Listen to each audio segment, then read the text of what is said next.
Thank you for coming out to BSides Las Vegas in the Ground Truth Talk. We are here this morning with Ian and his panel. This evening, it's Las Vegas, so it's morning. I'm sure there's some people in Vegas just now getting up. Ian will introduce the rest of the panel as we go along, but first we need to thank our sponsors, especially our Inner Circle sponsors, Critical Stack and Valamail, as well as some of our stellar sponsors, which include Secure Code Warrior, BlackBerry, and Amazon. These talks are being streamed live and recorded, so if we have audience interaction, which we are planning to on this talk, please raise your hand and I'll run the mic for you.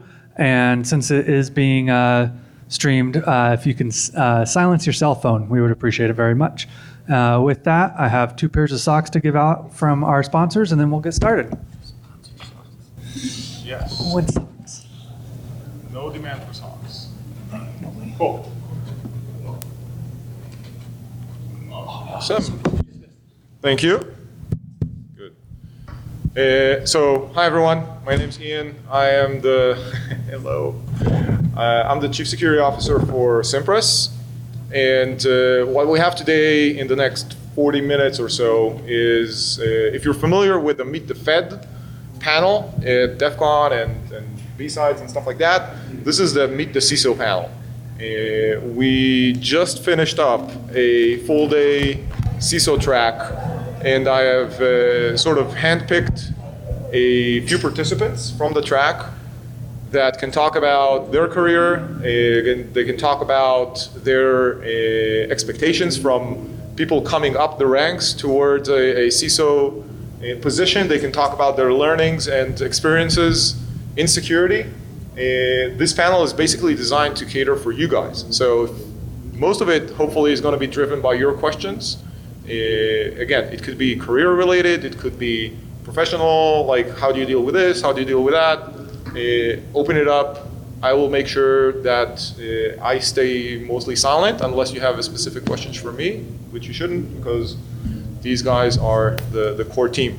What I did when I selected the esteemed panel is I tried to make sure that we have an interesting variety of backgrounds, experiences, and current roles in terms of companies. So without further ado, Sandy, would you like to introduce yourself? Absolutely. I'm Sandy Dunn. I work for a healthcare organization in Idaho. Hi, my name is Joe Sullivan. I'm the CSO at Cloudflare. My name is Shama Rose, and I'm CSO at Avant and also Amount. We're both financial fintech companies. And before we go on to your questions, I think it's if you can elaborate a little bit on your personal backgrounds, like where did you not literally grow up, but from a security perspective, what was your experience, background, how did you get to the role? I think that's going to provide a lot of meat for our participants. I started out working for a company called Leviathan Security Group back in 2005, and I was up in Seattle, and I was an aspirational pen tester. So I got, in my opinion, taken under the wing of some of the people that I, to this day, consider to be some of the strongest in security. Great mentors too. So I learned a lot on the pen testing side, and got my hands pretty dirty with that, but we were a very small company at that time, so I also took on a lot of the project management stuff and ended up, I think, just kind of naturally evolving into some kind of manager, although I fought it for a very long time. And then, kind of got tired of the pen testing, consulting, reporting, that kind of stuff, traveling. So I went to work for some bigger companies and started out as a program manager, and that kind of in AppSec, and that evolved more into taking on other responsibilities and other programs too, and that just kind of led me naturally into a CISO role. Cool, thank you. Joe? I actually started my career by going to law school, and then I really, really wanted to be a federal prosecutor so I could be on the Meet the Fed panel. I never got invited to Meet the Fed panel, but I was in the U.S. Attorney's Office here in Las Vegas in the 1990s. In 1997, I started here, and I was the only prosecutor in the office in his 20s. So, and I had a computer on my desk, so I started doing the tech cases. And then the Department of Justice created a program, and then I got training. And then Robert Mueller was the U.S. Attorney up in the Bay Area, and he wanted to have a high-tech unit in Silicon Valley, and I wanted to leave Vegas. And so moved up there, worked in the U.S. Attorney's Office in Northern California. After a few years left, I went to eBay, worked on trust and safety at eBay and PayPal. Went to Facebook, became the Facebook CSO. I joined the company in 2008, was the CSO at Facebook for 2009 to 2015. Was recruited over to Uber, spent 2.5 years as Uber's CSO. I was fired from that role a little less than 2 years ago. Took some time off and then found a position at Cloudflare. Awesome. So I'll kind of keep it short. So I got started doing competitive intelligence on MFP printers, and at that time, this was about 2001, and I started going, well, if we're sending off these printers, shouldn't we care about who we're sending it to and what we're sending? And so we really didn't have anyone who was doing security on MFPs. Nobody was really talking about it. And so I started listening to the Paul.com and Cyberspeak, and they talk about it, and then I take notes during the podcast, and then I download all the tools that they talked about. So what happened was I became really knowledgeable about security, and then the go-to person that transitioned to different careers, and I kept growing, took some SANS classes, and ended up being on the cybersecurity team at HP. And now I've been at my current employer for about 2.5 years. I was telling Ian on the way in here, so I knew I was pretty good at translating security to the business. So I saw being a CISO as my career goal. And so I had this trajectory. I was working on my master's. I thought, well, in 5 years, I'll be a CISO. And I got hired as the IT security architect at this company. I was brand new to it. I was there for 2 months. The CISO left, and they plugged me in as the CISO. And the worst part was I was trying to take my finals for my master's, and I was like, no, this is really bad timing for me. But, when the door opens, and part of me was like, well, I don't know if I want to be, because everyone kept saying, do you want to be the IT security architect? I love the geeky stuff. Or do you want to be the CISO? And I'm like, I don't know. So I end up being the CISO. I have a great team, and it's been a very interesting journey. Awesome. Thank you. I appreciate it. With that, any questions from the crowd? We would love to address anything. Can you answer my first question? In your high school? Can we use the microphone for the people listening online? You answered my first question, which was did your high school guidance counselor suggest that you become a CISO? But I'm curious about the changes you've seen in the cybersecurity, information security field over the time that you've been doing this. Anyone in particular, or randomly select? Volunteer? I went first last time. Okay, I'll jump. I've seen the position change a lot. So I've been in the CSO role for about a decade at 3 different companies. And the thing that I've seen is it has become much more of an executive level of focus and attention with boards. And I think we as a profession are really struggling to catch up with the heightened expectations of us and the heightened need for us. I always think about if you stopped a CFO in the hallway and said, "How do I become a CFO?" and you stopped 10 CFOs, you would get very similar answers from all 10 CFOs. They would say, "Go do this in college, go do these 3 jobs, and then you'll be ready for CFO." But in our profession, if you asked the 3 of us, or you looked at the 4 of us and our backgrounds and how we got where we are, we all took very different paths, and we just spent the day together, 50 of us CSOs, and we probably had 40 different paths among the 50 of us, yeah. And we'd probably give 40 different kind of recommendations, and we're still struggling as a profession to figure out, do we want to report to the CEO? Do we want to have quarterly board access? Or do we want to stay hidden down in the director level of the company? So I think that the profession is changing a lot, and we're all getting dragged along with it. Yeah, I would agree with that completely. I think in a lot of my roles that I've been in, I've literally invented that role. I saw somewhere in the company where something wasn't working, and I thought, well, I have the skill set to fill that. I know AppSec, and I know program management. That sounds like I can run this program for this critical infrastructure here. Yeah. So I mean, I think that the beauty of that is like we're really truly defining what this industry means right now. And you guys are in the best spot to do that because you're on the front lines of literally everything, and you know where the weak spots are, literally and figuratively. So, like he was saying, like we really are still trying to figure out what this all means. And I would love to say that we have all the answers for everything, but I've seen it evolve from there being literally no structure to roles or what we're supposed to do to major companies being like, oh, we should probably hire somebody to do a security thing, and it's a major news network and they've had one firewall dude for 45 years and now they have a security team. I remember that. I think the other difference too is, when I accepted the CISO role, I had to actually turn to my husband and say, the likelihood of me being fired has just, escalated. Or seeing you in the next.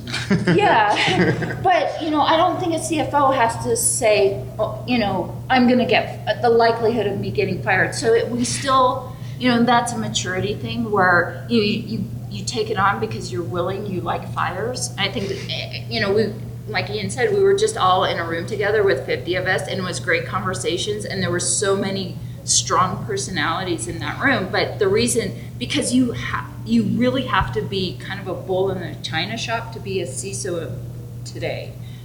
Hopefully the industry will mature where that becomes more of a CFO, this is your role and responsibility, and we're not going to just fire you, if there's any security issue. Cool. Question in the back? Mike, Yeah, I've got a question, and for all of the panelists and the moderator as well. Based on your varied histories to your current positions, I was curious about probably three perspectives, if you care to share them. One would be the size of the company versus your, for lack of a better word, attack surface or your vulnerabilities, and the amount of resources you might have.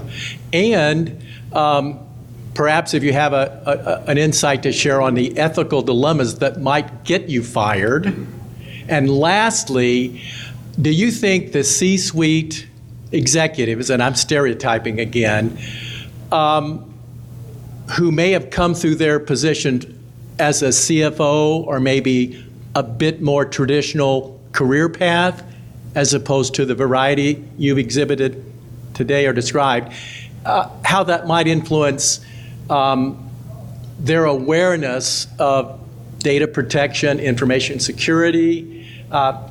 I can tell you from my background as an engineer and an attorney, C-suite people don't always appreciate the fact that it's going to cost money to protect the data they've collected, and they're not liking what you're telling them. That's a lot of questions. Yeah. You can pick the ones you like. Okay. I can answer the first one, which is like, essentially, if I could distill it, how many security people do you need? Right?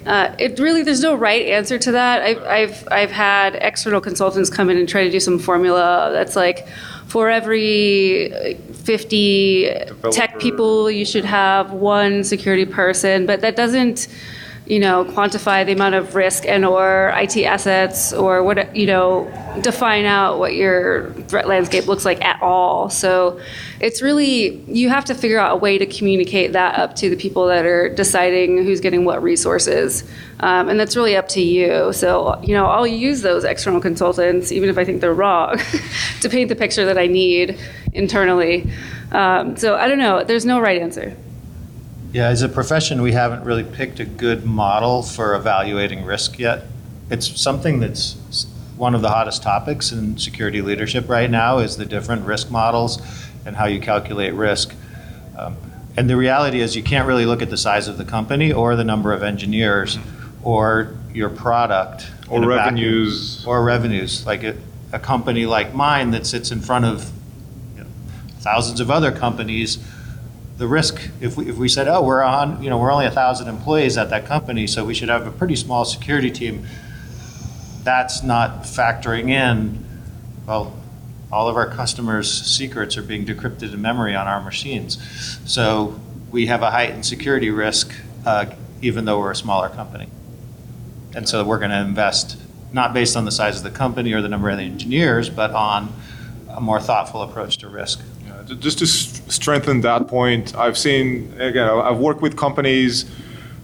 Hedge fund is a good example. You have about 30 professionals, like 30 people who actually do the work, and about 20 people in security, because they're rolling bazillions of dollars every day, and they have a huge attack surface. They're completely ignorant, and all they do is, put their brains to work and bet other people's money.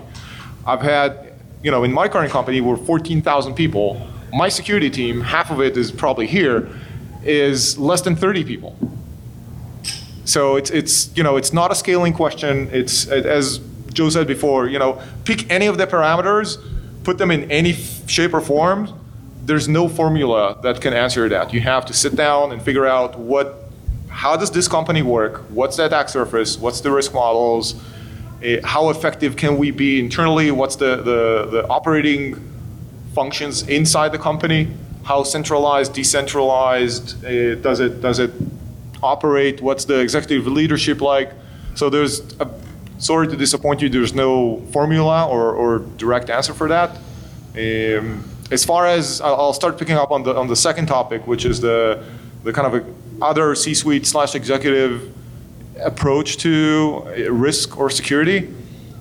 First of all, I think it's our responsibility, it's our literal job to be part of that conversation and facilitate that with inputs from our end. So it's up to us to identify, first of all, how the business operates. So whatever you're providing back as inputs is done in context and not just, I just saw a really cool hack on iOS and I can pwn your phone. No one gives a shit.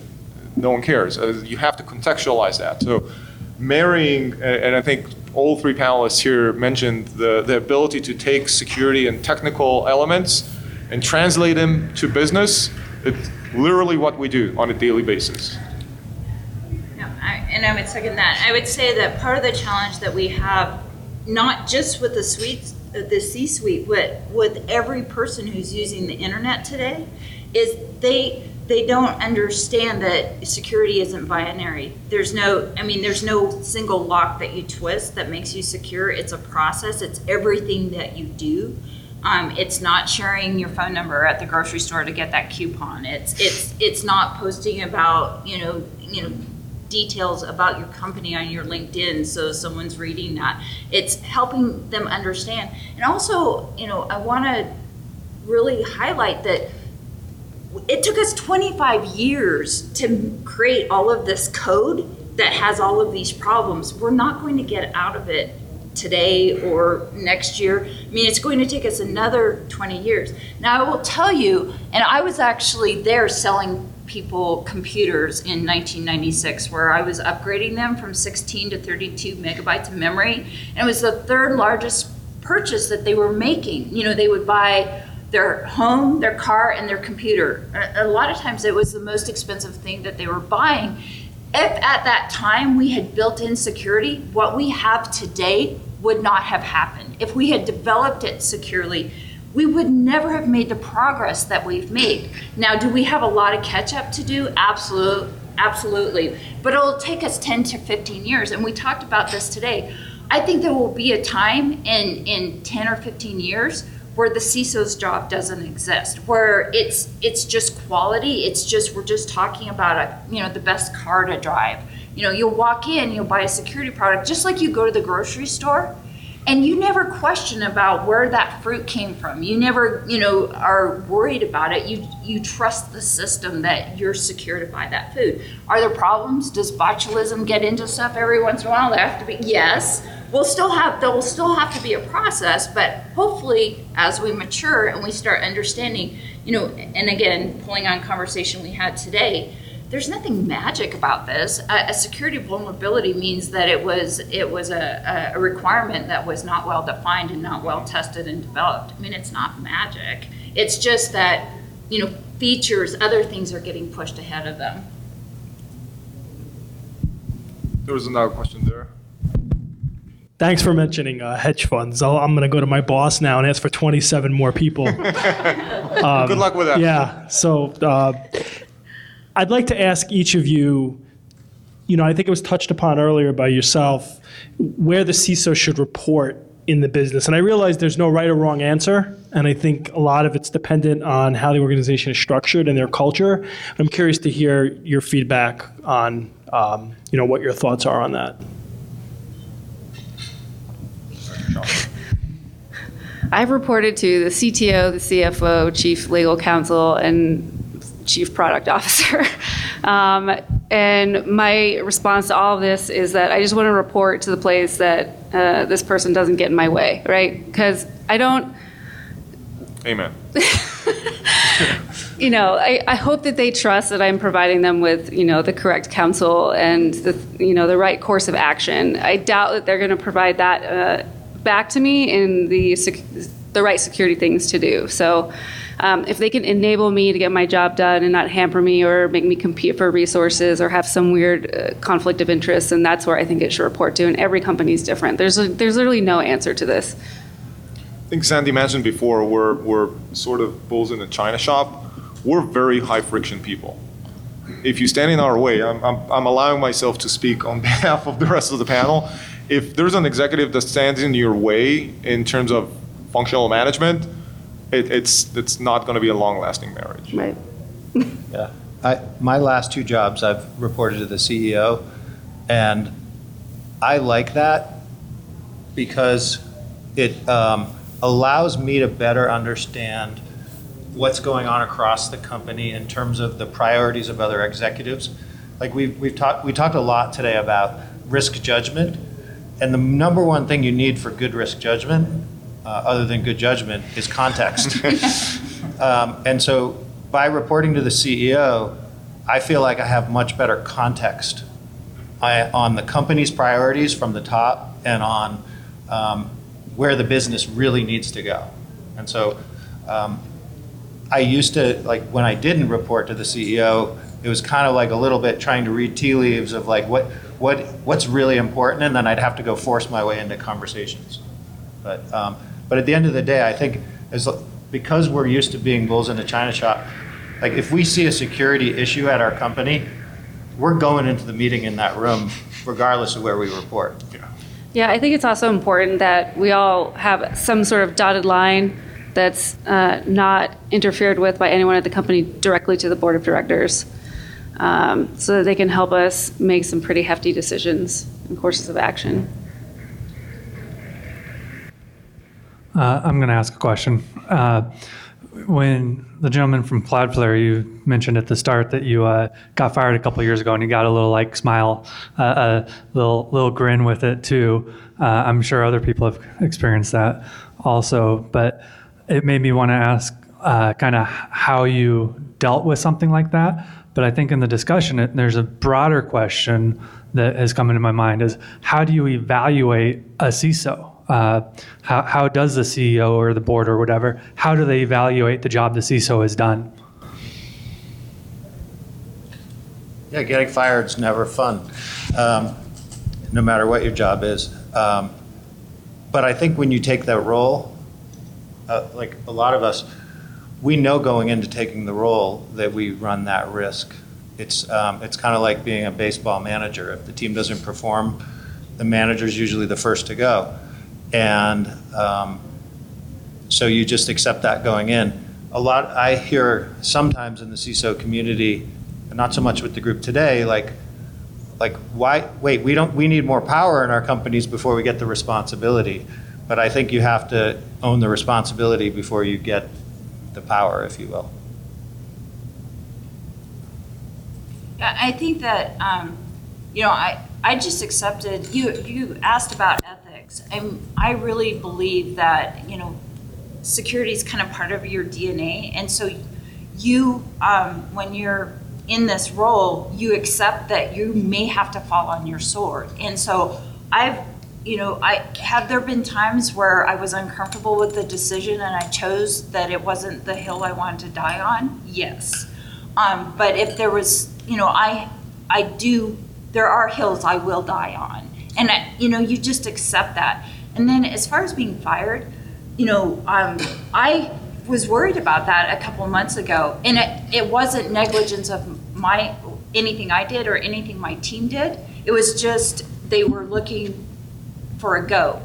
And it wasn't fair. I knew it wasn't fair, but you accept it in the role. Now, again, we talk about burnout in this field and we talk about stress, and, that definitely adds to it because you kind of accept that things aren't always fair in the role, but we're maturing it as an organization or as a group. That probably applies to a lot of executive roles in general. I mean,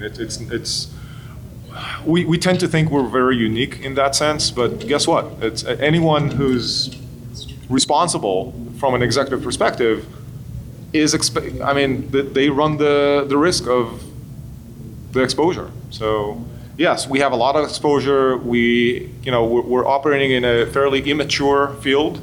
I think that's a common theme that we're hearing here. That's still evolving, developing, trying to define itself. I deal with all kinds of security, from compliance to AppSec to physical security to everything.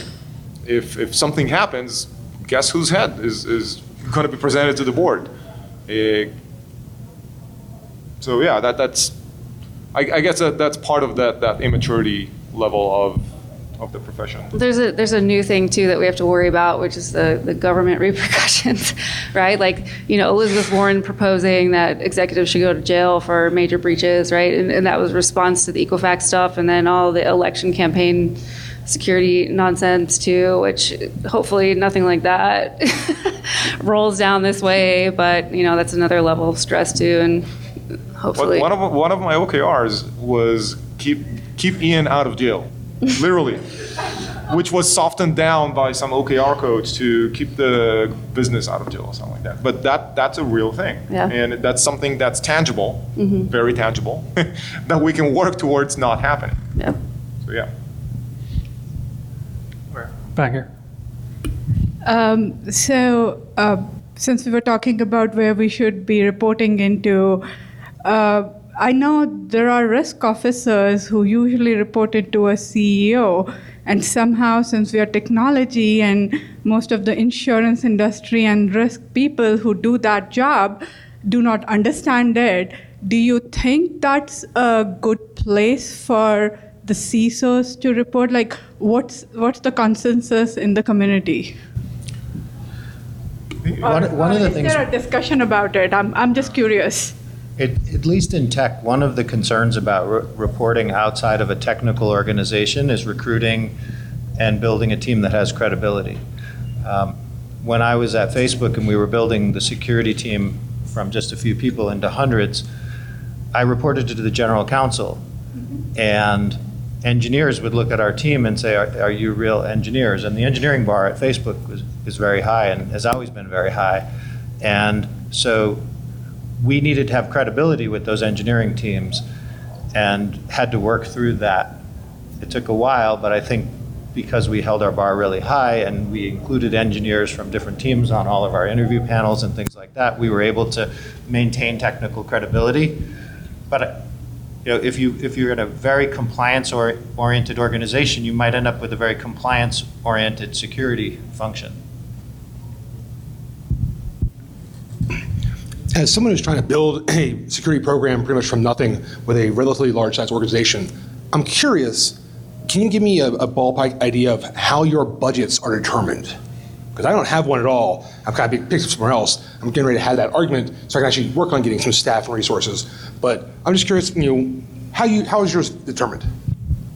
I like to point to any kind of external obligation that I might have to like a partner, or if our company's providing a service, if I can point it back to some kind of contractual thing that I now cannot fulfill because I didn't get my staff or my funding or my tools or whatever that may be, it makes it a lot easier to justify having a program or having funding for that program. It's really hard for us to communicate out by saying, oh, we need to have a program because it's a good idea, because duh, right? Like our executives want to spend their time and money on other stuff, especially if they haven't felt a material impact of a failed security issue. Anytime I can get someone else to say it instead of me, that seems to go better. I've heard a few CEOs recently say, I have a hard time saying no to the security budget for fear that we have a breach. Because if they had said no to the funding, if the Capital One CEO had said no to funding for cloud security, then, and so I think that it's really important to draw a line between your specific risks and the programs that you're trying to build. I've managed risk functions where you're dealing with fraud, and it is so easy to get resourcing in that context because you have a source of truth, chargebacks. And so if you can say, if you give me $100,000 in funding, I will reduce fraud by 3 basis points, everybody does the math, and it's like, okay, you'll just keep getting all the funding you need. 200. Yeah, they're like, okay, I'll give you twice as much money, and you remove twice as many basis points of fraud. Or they'll give you 10 times as much if you can remove 10 times as many basis points. It's much harder in the information security threat context to quantify risk. Again, we talked about that earlier. Some cyber insurance programs are coming together. We're a little skeptical about that in the CISO community. There are a few different risk programs that are coming together. We're just a little skeptical about that in the CISO community. But we're trying to get more quantifiable on, if you give us this much money, we'll reduce this much risk.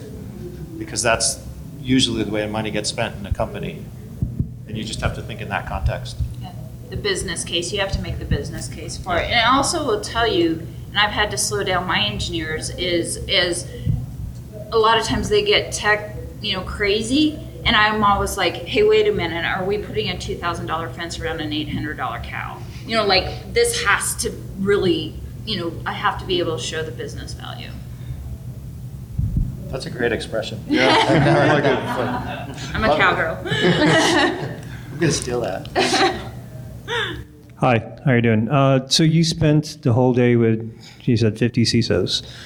What were the takeaways for you, or were there any epiphanies? And what is that one thing you're going to take back to your organization after spending the whole day with 50 CISOs? I have like 2 pages of notes. I think for me it was good to kind of hear that the challenges that I face every day aren't unique to me. It's good to hear some of that. Yeah, I agree with that. It's when you run security at a company, you're a little bit on an island by yourself, right? Your team, you kind of don't want to show weakness to your team on the one side. And on the flip side, you need to show the other executives that you're the subject matter expert. So who do you let down your guard to? For me, a lot of our conversations kind of boil down to being effective at communication in some form or another. And I remember starting to work for this CISO, and the team wasn't really built out yet. There was just a couple of us, and he immediately hired a communications expert and someone who was going to, put out the status reports and make sure everyone knew what was going on with security. And I was like, that seems kind of backwards because I don't feel like we have a program to report on. I think we had a session about board of directors and how to talk to them and the gotchas with communicating with them. And one of them, at least for me, that resonated was about confidence in communicating with the board of directors. I've had a couple of scenarios where I've been told to be less confident with the board of directors, and then 6 months later I should be more confident. So it's kind of frustrating to figure out how the best way to communicate with them is, but the end is really, or the takeaway for me was that it's really just a game. Each board is going to be more or less difficult. They're going to have varying levels of knowledge about security. And so playing that game with them and making sure that they can really take in the information in the way that they can consume it is really important. Related to that on the boards, could you tell me how often or how much time do you get to spend with your boards? I think in my case it's fairly unique, or maybe not. You can tell me if you guys have a similar experience. But it started out where I would get like the corner in the slide deck, and maybe I would get to have 5 minutes in the larger board meeting. And now I have an InfoSec committee that is, comprised of several board members plus executives, and I get an hour and a half.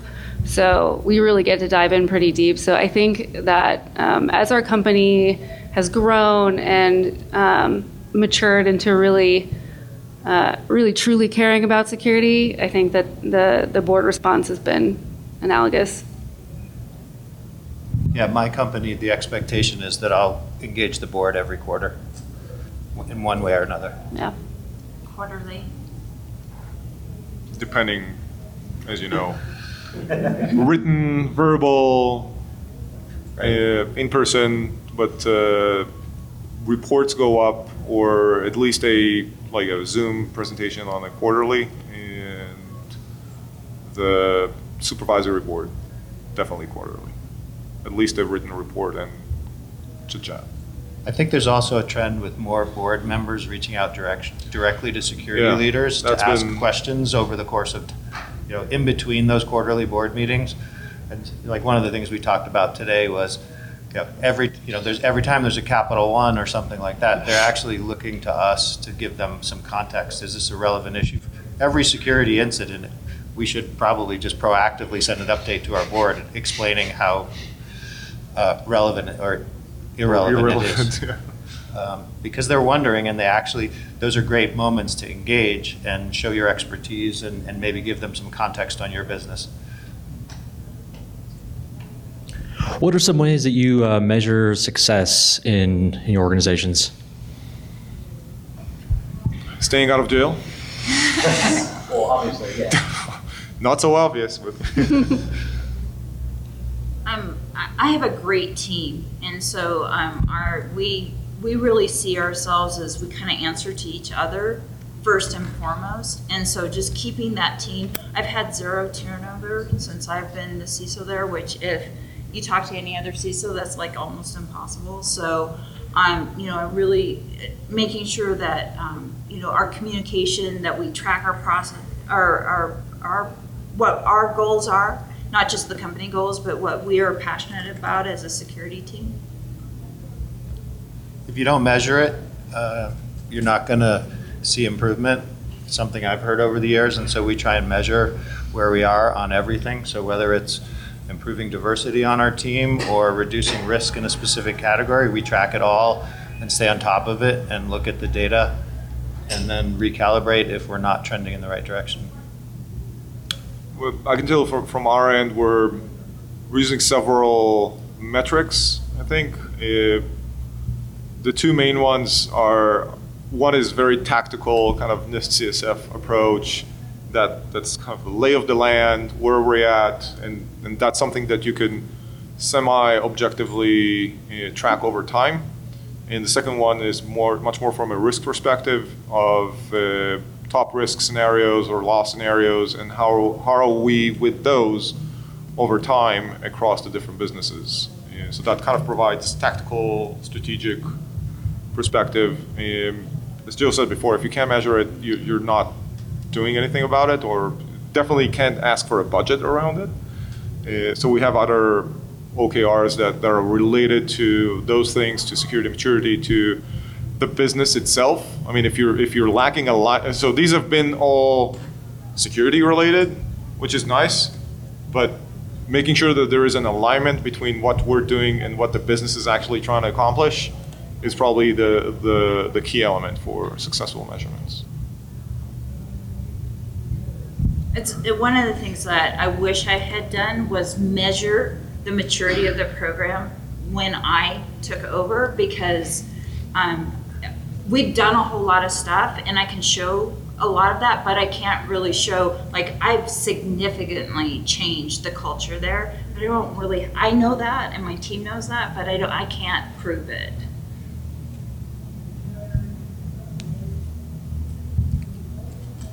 Next question? Yes. I've got another question. Go ahead. 1 or 3, 4. This is only one this Okay, time, yeah. right? One at a Because we're winding down. But I was curious in terms of cloud providers, if each of you had a different strategy or risk model that you might use regarding how much protection does that cloud provider assume, or how do you apportion liability or risk, if that's, if that's a question you care to answer? Data in motion versus data at rest, moving back and forth. Yeah, we had a very long conversation about, well, not necessarily about cloud specifically, but just vendors and how to measure the risk around them. The thing about vendor assessments is that they're really a point in time assessment, just like a pen test is, right? Like you get that one moment, in the assessment where you get to see just maybe a little bit of insight into who they are and how they're, handling their security, and you may not get the big picture, so you never really know, but there are some frameworks that you can follow and certain types of assessments that you can do on your vendors to become more comfortable with that. Like, for example, like at what level are they encrypting their data at rest, and what are the triggers for that, and so forth. Yeah, I agree with that. I mean, the reality is that it's not that a cloud is insecure. It's just a different process. So, understanding what the risk and where the controls need to be, and then educating, what controls am I using a contract? Am I using, what am I doing to manage that? Just one question. So once you get to the CISO role, what's the kind of continuous education and continuous learning that you're building into your program to expand yourself personally? We just discussed this on the way. Yeah, I was just talking to Ian about this. So I think I'm the newest CISO on the team, and as you know, I kind of it was a 5-year plan that got shrunk significantly. And one of the things that I didn't think through was I got into security because I was so passionate about it. I did it in my off time. I couldn't talk. I loved hunting. I loved analyzing. I loved trying to figure stuff out. And then as you become management, then you're managing a lot of people and trying to determine if their cat being sick for 3 days is a legitimate reason for them to stay home. Like all of, and crisis and fires and, all of that stuff. And we were talking about burnout. And for me, there is a point where I have to go reconnect with what I got, why I took this job. And so I'll block my calendar and go learn a new tool. And my technical skills are slipping daily. Like I can feel it going away, but I still try to get back in and do stuff because that's what I really love to do. So, I actually go out and still get certifications, still try to do stuff. I took the FAIR, I'm studying for the FAIR certification. I love OSINT, so trying to dig into that. So I don't feel like I'm done. I keep trying to figure out how do I get better and how do I get more knowledgeable. Yeah, I think we all went to school for one thing, and then we got jobs where we were individual contributors maybe doing that thing, and then we moved into different roles. A lot of us moved into manager roles, and we quickly learned as managers that the skills to be a good manager are completely different than the skills to be a technical member of a team.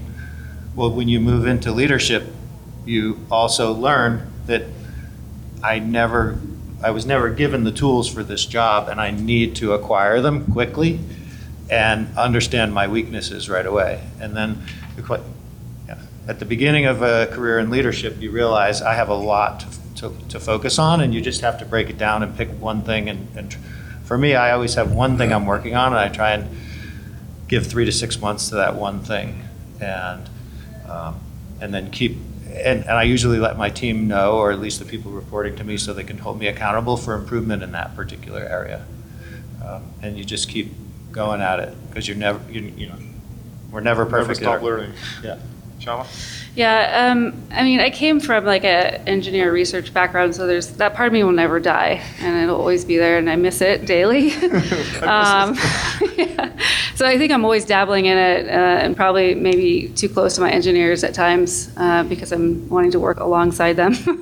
But I come from an AppSec background, and I realized that infrastructure network isn't necessarily my strength. So I'll go off and do courses on my own and not necessarily tell people I'm doing them. I just kind of absorb it because there's a lot of information out there to suck in from that. I can tell you that I'm trying to balance between those two areas. I mean, again, technical roots and working with a team and suddenly coming up with like a cool hack from the 80s or 90s. And it was like, oh, that's always cool. And that's one side. And I'm sort of cheating by actually being here. So, I find a way to go to conferences by running one and get exposed to like cool technical content and take a peek at the CFP and look at all 200, 300, 500, presentations that are submitted and learn from them. And the other side is really on kind of the leadership management side. Lots of reading of various books. Some I can recommend, some I can say are complete nonsense and are designed to sell more books. Interactions with other leaders and executives, specifically not tech leaders, I think brought me a lot of tools and language to kind of figure out how to do my job more effectively. So it's kind of between these two, and it's always a balancing act because I can get very quickly drawn into something very technical and just spend like a night over it. That's really detrimental to my productivity sometimes. Or I can, again, it's a tough balancing act. I've came to a point where I'm actually carving out time out of my calendar to do those things specifically.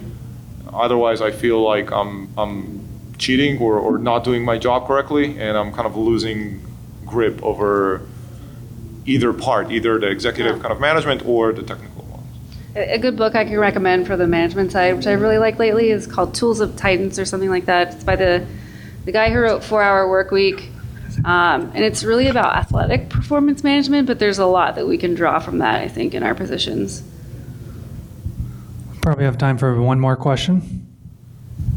Hi, so I'm fairly new to the field of cybersecurity, and so I was hoping I could ask each one of you what skill you feel that you would recommend somebody to kind of grow throughout their career, and also, if possible, I know you said one question, but if you could talk about one of the hardest experiences you've had in the field, just as you guys have so much experience. Well, I think in terms of something that a lot of people in the security field have to break through is imposter syndrome. Is like the world we live in and the role we play in our companies. It's very easy to like mute yourself because you question. Like, do I have the power to speak up in this situation? These people are really important. They're moving really fast on some really big project. And like, what gives me the right to jump in front of that train and guide and help it slow down a little bit or something like that? So I think I've dealt with that, and almost everybody I know in the profession has dealt with that. As you grow in your career, because as a security person, you're not just staying in one little tech stack all the time. You're moving around in a lot of different contexts, and the people you're engaging with are deeper tech experts than you because they live in that stack every day. And so you just got to overcome that. I think that's... Yeah, I would second that too. Find your superpower. There's something that you bring to the table that no one else can do as well as you do. And so, just like Joe said, it's easy to get intimidated because this field does draw brilliant people, but you have something about you. So when I look at a resume and looking at job applicants, I value problem solving, creative thinking over how many tools they know.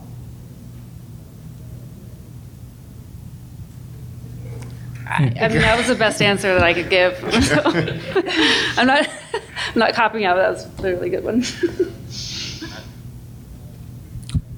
Are you guys good? I don't want to step on your toes. Finish on a good answer. Yeah. All right.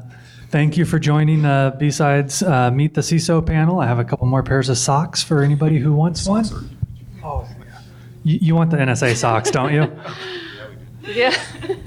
The NSA cat sees all is the pair that I stole already. But thank you for coming out. One more round of applause for our panelists, and see you tomorrow.